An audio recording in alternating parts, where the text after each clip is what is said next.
सरसों के तेलावा लगाई सर से सरक जाता सोड़िया हो धरे जप जरिया त उठेला लहरिया लहे लहे बोते कमरिया हो धरे जप जरिया त उठेला लहरिया लहे लहे बोते कमरिया हो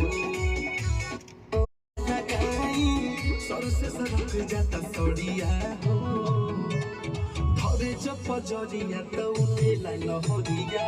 लहे लहे बोते कमरिया हो धरे जप जरिया त उठेला लहरिया लहे लहे बोते कमरिया हो। ठीक है और एक बार डॉग कैम के क्या हुआ थी ना वगैरह जस्ट तो हमर हेलो हर सरसों के तेल तक से कम करा था थोड़ा सा सरसों के तेल ले ला भैया पूरा एक रख ले रहा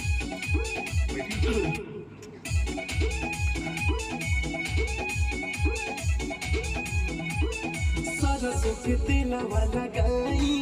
सर से सरक जाता सोड़िया हो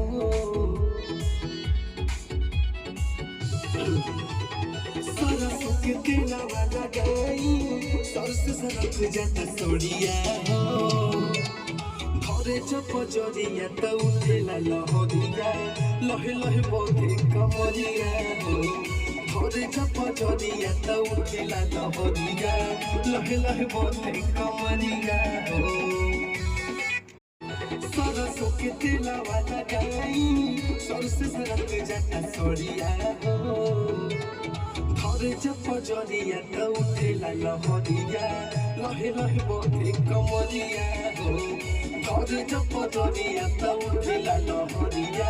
लहे लहे बोते कमरिया हो सर से सरक जाता सोड़िया हो सरसों के तेला वाला गाई सर से सरक जाता सोड़िया हो धरे जप जरिया त उठेला लहरिया लहे लहे बोते कमरिया हो धरे जप जरिया त